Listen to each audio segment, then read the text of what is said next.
अस्सलामु अलैकुम वरहमतुल्लाहि वबरकातुह। अल्हम्दुलिल्लाह वस्सलातु वस्सलामु अला रसूलिल्लाह व अला आलिहि व अस्हाबिहि अजमईन, अम्मा बाद। मेरा सम्पूर्ण दाजुभाइ तथा दिदीबहिनीहरू, आज हामीहरूको यो 7औं पाठ हो।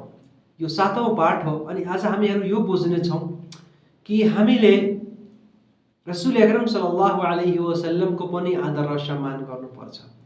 हामीले रसूल अकरम सल्लल्लाहु अलैहि वसल्लमको पनि आदर र सम्मान गर्नुपर्छ, किनभने यो हाम्रो इमानको एउटा भाग हो। यो हाम्रो इमानको चाहिँ भाग हो। यदि हामी मुस्लिम हौँ भने एउटा मुस्लिमले आफ्नो हृदयको गहिरो स्थानबाट, आफ्नो हृदयबाट रसूल अकरम सल्लल्लाहु अलैहि वसल्लमको आदर र सम्मान गर्नुपर्छ। उहाँसित माया र प्रेम गर्नुपर्छ, उहाँसित स्नेह गर्नुपर्छ अनि सधैँ उहाँले बताएको जुन उपदेश र सन्देशहरू छन् त्यसै अनुकूल त्यसैले आफ्नो जीवनयापन गर्ने प्रयास गर्नुपर्छ। यसको केही कुराहरू छन्। किन हामीले यसो गर्नुपर्छ, यसको केही कारणहरू छन्। त्यो के हो? सर्वप्रथम कि अल्लाह तालाले रसूल अकरम सल्लल्लाहु अलैहि वसल्लमको आदर र सम्मान गर्नु सम्पूर्ण मुस्लिम पुरुष र मुस्लिम महिलाहरूमाथि अनिवार्य गर्नुभएको छ। यदि हामी वास्तवमा मुस्लिम हौँ, हाम्रो भित्र इमान छ भने रसूल अकरम सल्लल्लाहु अलैहि वसल्लमको आदर र सम्मान गर्नु, उहाँले बताएको कुराहरू मार्फत आफ्नो जीवनयापन गर्नु, जुन कुराबाट उहाँले मनाही गर्नुभएको छ त्यसबाट चाहिँ टाढा हुनु, यो हाम्रो इमानको एउटा भाग हो अनि हाम्रो पहिचान हो। अल्लाह तालाले यस कुराको आदेश दिनुभएको छ। कुरानमा ठाउँ ठाउँमा यसको आदेश दिनुभएको छ। रसूल अकरम सल्लल्लाहु अलैहि वसल्लमको आदर र सम्मानप्रति अल्लाह तालाले कुरानमा के भन्नुभएको छ? या अय्युहल्लज़ीना आमनु ला तुक़द्दिमू बैना यदैल्लाहि व रसूलिही, अर्थात् हे इमानवालाहरू हो, तिमीहरू अल्लाह र अल्लाहको रसुल भन्दा अगाडि बढ्ने प्रयास नगर। अल्लाह र अल्लाहको रसुल भन्दा अगाडि नबढ। के अर्थ भयो यसको? कि अल्लाह भन्दा अगाडि जानु हामीले मिल्दैन, रसूल अकरम सल्लल्लाहु अलैहि वसल्लम भन्दा पनि अगाडि जानु हामीले मिल्दैन। किन? कसरी अगाडि बढ्नेको अर्थ के हो? कि रसूल जब संसारमा थिए उहाँको कुराहरूमाथि अरू कसैको कुरालाई प्राथमिकता दिनु यो कहिले पनि जायज छैन। आजको यस अवस्थामा, आजको यस युगमा, यस समयमा हदिसहरू छन्, अल्लाहको पवित्र ग्रन्थ कुरान छ।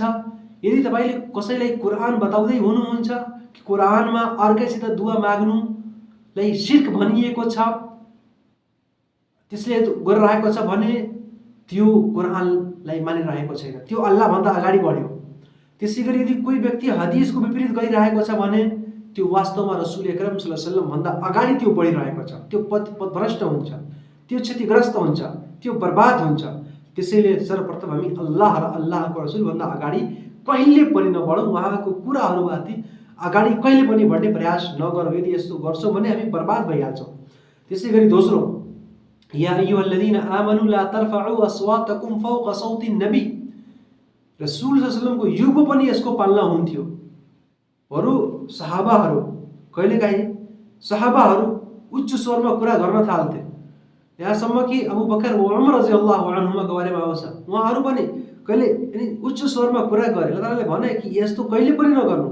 यदि नबी छन् उहाँको उपस्थितिमा यदि तपाईहरू उच्च स्वरमा, नबी भन्दा उच्च स्वरमा यदि तपाईहरू कुरा गर्छौ भने तपाईको सम्पूर्ण सत्कर्महरू व्यर्थ भइहाल्छन्, बर्बाद भइहाल्छन्।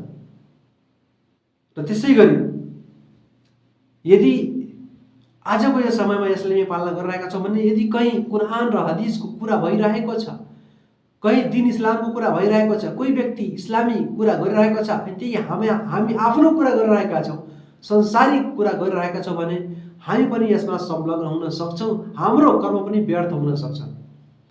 त्यसै हामीले बस्नुपर्छ, हामीले बस्ने प्रयास गर्नुपर्छ। यदि कोही व्यक्ति हामीले हदिसको कुरा बताइरहेको छ अनि हामी भन्छ होइन म अर्कैको कुराले प्राथमिकता दिन्छु, जुन मेरो धर्मगुरु मेरो धर्मविद छ त्यसको कुराले प्राथमिकता दिन्छु, जुन रसूल अकरम भन्नु भएको छ यहाँ यो पढ्नु, म अरू पनि पढ्न चाहन्छु, अरू पनि पढ्न सक्छु, पढ्छु भने यो रसूल सल्लल्लाहु अलैहि वसल्लमको आवाजभन्दा आफ्नो आवाजलाई माथि बढाउनु भयो। अनि यसबाट के हुन्छ? हाम्रो अमलहरू बर्बाद भइहाल्छन्, हाम्रो सत्कर्महरू बर्बाद भइहाल्छन्। मतलब भन्नुहुन्छ कि वला तजहारु लहु बिल कौलि कजहरि बादिकुम लिबादिन अन तहबत अमालुकुम व अन्तुम ला तशउरुन, कि जस्तै तपाईँ एक अर्कासित कुरा गर्छौ, आफ्नो आवाजलाई उच्च गर्छौ, आफ्नो स्वरलाई उच्च बनाइलिन्छौँ। यस्तो नगर। यदि रसुलसित तपाईँहरू यस्तो गर्छ भने तपाईँहरूको कर्महरू व्यर्थ भइहाल्छन्। अनि तपाईँहरूले थाहा पनि हुन सक्दैन, थाहा हुँदैन अनि कर्महरू बर्बाद भइहाल्छन्। त्यसैले अबू बकर र उमर रदियल्लाहु अन्हुमा यस्तो कुरा गरे। यो आयत अवतरित भयो भने आजको समयमा यदि हदिसको कुरा भइरहेको छ भने हामीले हदिस मान्नुपर्छ। कुरानमा जे लेखिएको छ त्यसले मान्नुपर्छ। अर्कैको कुरालाई हामी प्राथमिकता दिइरहेका छौँ वा आफ्नो मनमानी कार्य गरिरहेका छौँ भने हाम्रो सत्कर्महरू, हामीले गरेको राम्रो कर्महरू बर्बाद भइहाल्छन् अनि हामी चाहिँ पथभ्रष्ट हुन्छौँ, क्षतिग्रस्त हुन्छौँ। त्यसैले हामीले यी कुराले राम्रोसित बुझ्ने प्रयास गर्नुपर्छ। भने सर्वप्रथम के भयो कि अल्लाह तालाले आदेश दिनुभएको छ कि हामीले रसुल अकरम सल्लल्लाहु अलैहि वसल्लमको आदर र सम्मान गर्नुपर्छ। उहाँभन्दा अगाडि हामीले कहिले पनि कुनै पनि अवस्थामा बढ्नु मिल्दैन। त्यसै गरी दोस्रो, उहाँसित मोहब्बत गर्नुपर्छ, माया र प्रेम गर्नुपर्छ। अल्लाह तालाले भन्नुहुन्छ या अय्युहल्लज़ीना आमनु अतिउल्लाह व अतिउर रसूल, के इमानवालाहरू तिमीहरू अल्लाहको आज्ञा पालन गर र रसुल सल्लल्लाहु अलैहि वसल्लमको पनि आज्ञा पालन गर। एक साथमा जस्तो अल्लाहको आज्ञा पालन गर्नु हामीमाथि अनिवार्य छ, त्यस्तै रसुल अकरम सल्लल्लाहु अलैहि वसल्लमको आज्ञा पालन पनि हामीमाथि एकदमै त्यस्तै अनिवार्य छ। यदि केही हामी कमी गर्छौँ भने हामी सफलता प्राप्त गर्न सक्दैनौँ। रसुल सल्लल्लाहु अलैहि वसल्लमको आज्ञालाई हामी तुच्छ मान्छौँ, सफलता प्राप्त गर्न सक्दैनौँ। जस्तै अल्लाहको आज्ञा मान्नुपर्छ त्यस्तै रसुल सल्लल्लाहु अलैहि वसल्लमको पनि हामीले आज्ञा र आदेश मान्नुपर्छ।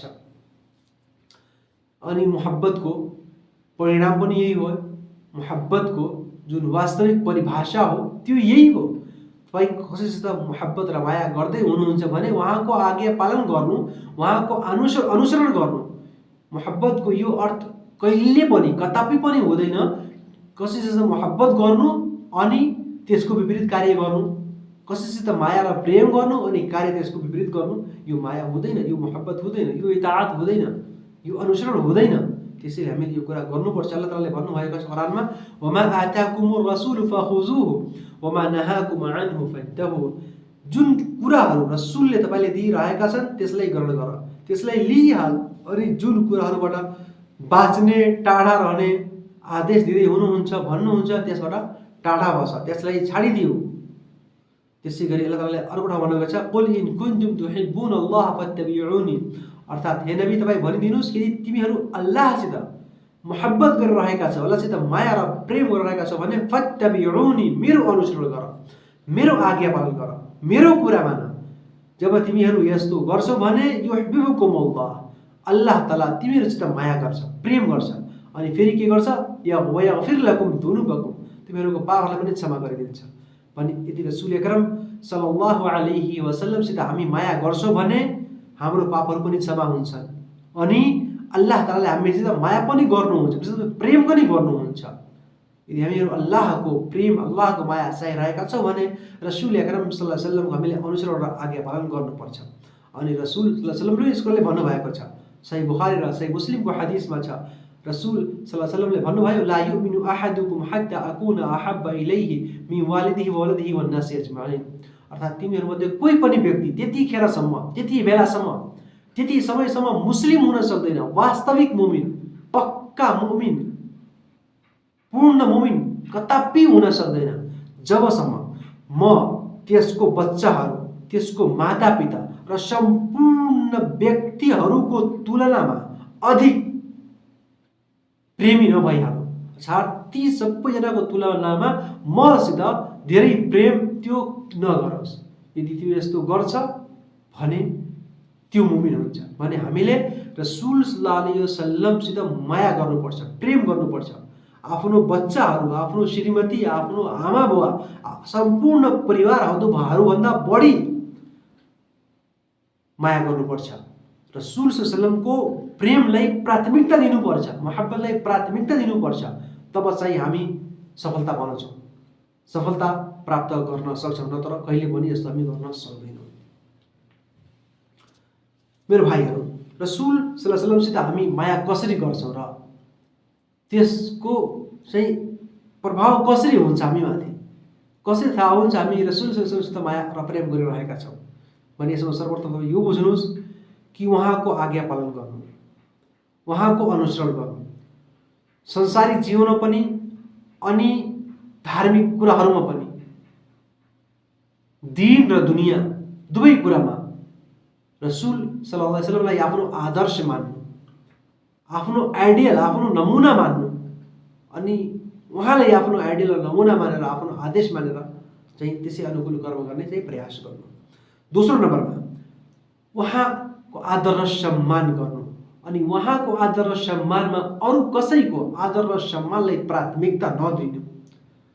जति उहाँको आदर र सम्मान छ उहाँभन्दा बढी अरू कसैले आदर र सम्मान गर्नु वा त्यसै गरी अरू कसैको कुरालाई उहाँको कुरामाथि प्राथमिकता दिनु यो कहिले पनि उहाँसित मोहब्बतको प्रमाण होइन। त्यसैले हामीले यो कुरामा ध्यान दिनुपर्छ कि रसूल सल्लल्लाहु अलैहि वसल्लमको कुरालाई प्राथमिकता दिनुपर्छ, उहाँको कुरा चाहिँ माथि अरू कसै कुरालाई प्राथमिकता दिनु यो जायज छैन। त्यसै गरी रसूल सल्लल्लाहु अलैहि वसल्लम जुन कुराहरूसित जुन कुरालाई मन पराउनुहुन्छ त्यसलाई मन पराउनु, जुन कुरासित उहाँले घृणा गर्नुहुन्छ त्यसलाई घृणा गर्नु, जुन खालका व्यक्तिहरूसित रसूल सल्लल्लाहु अलैहि वसल्लमले माया गर्नु भएको छ तिनीहरूसित तपाईँ पनि माया गर्नु, अनि जुन खालका व्यक्तिसित चाहिँ नफरत गर्नुभएको छ तिनीहरूसित पनि तपाईँहरू टाढा बस्नु। यो रसूल सल्लल्लाहु अलैहि वसल्लमको चाहिँ आदर र सम्मान भयो, उहाँसित प्रेम र मायाको एउटा प्रमाण भयो। अनि त्यसै गरी जहिले पनि उहाँको नाम लिनु, आदर र सम्मानको साथमा नाम लिनु, अनि जहिले पनि मुहम्मद भन्नु भने यसको साथमा सल्लल्लाहु अलैहि वसल्लम अवश्य भन्नु। जहिले पनि हाम्रो नबी मुहम्मद सल्लल्लाहु अलैहि वसल्लमको नाम आउँछ भने कमभन्दा कम यो सानो दरुद शरीफ सल्लल्लाहु अलैहि वसल्लम अवश्य भन्नु। र त्यसै गरी एउटा खास कुरा, जुन कुराको उहाँले चाहिँ हामीलाई आज्ञा दिनुभएको छ, त्यसै गरी जुन खबरहरू, जुन सूचनाहरू हामीलाई उहाँले बताउनु भएको छ ती सम्पूर्ण कुराहरूको पुष्टि गर्नु, जुन उपदेश र सन्देश उहाँले दिनुभएको छ त्यसलाई सत्य मान्नु, गएको अदृश्यको गोप्यको कुराहरू जुन उहाँले बताउनु भएको छ ती सम्पूर्णलाई सत्य मान्नु, त्यसमा कुनै प्रकारको उपशंका, शंका र सन्देह नगर्नु, दृढतापूर्वक सत्य मनले, सत्य हृदयले त्यसलाई ग्रहण गर्नु, त्यसमा कुनै प्रकारको सन्देह नगर्नु। यो पनि उहाँको आदर र सम्मानहरूमध्ये आउँछ। र त्यसै गरी अन्तिम कुरो के हो कि उहाँको सुन्नतलाई जीवित पार्नु, अर्थात् उहाँको आमन्त्रण, उहाँको निमन्त्रण, उहाँको दावत, उहाँको प्रचार प्रसारलाई अगाडि बढाउनु। जुन कुरा उहाँले हामीले बताउनु भयो, हामीलाई थाहा भयो हदिस मार्फत, कुरान मार्फत, उहाँको यो आदेश हो, उहाँको यो उपदेश र सन्देश हो, यसलाई अरू अगाडि बढाउने, जुन व्यक्तिहरूलाई थाहा छैन उनीहरूलाई सिकाउने प्रयास गर्नु, अनि त्यसै गरी इस्लामको प्रचार प्रसार गर्नु, सत्य कुरा मनुष्यहरूलाई बताउनु, नराम्रो कुराहरूबाट ती सम्पूर्णलाई रोक्ने, टाढा बस्ने प्रयास गर्नु, यो वास्तवमा रसूल सल्लल्लाहु अलैहि वसल्लमसित मोहब्बतको प्रमाण भयो। भने हामीले हर एक संसारिक जीवनमा पनि चाहिँ दुनियावी मामला, संसारिक परम्परामा पनि, मामिलामा पनि र धार्मिक मामिलामा पनि हरेक कुरामा हामीले रसूल अकरम सल्लल्लाहु अलैहि वसल्लमलाई आफ्नो आइडियल, आफ्नो नमुना मान्नुपर्छ, उहाँलाई आफ्नो आदर्श मान्नुपर्छ, अनि उहाँले जुन कुरा, जस्तो कुरा हामीलाई बताउनु भएको छ त्यसै अनुकूल हामीले चाहिँ कर्म गर्ने प्रयास गर्नुपर्छ। इन्शाअल्लाह हामी सफलता प्राप्त गर्नेछौँ। अल्लाह तालाले हामी हरेकजनालाई रसूल अकरम सल्लल्लाहु अलैहि वसल्लमलाई आफ्नो आइडियल र नमुना बनाउने चाहिँ क्षमता र तौफिक प्रदान गरून्। आमीन। वस्सलामु अलैकुम व रहमतुल्लाहि व बरकातुहू।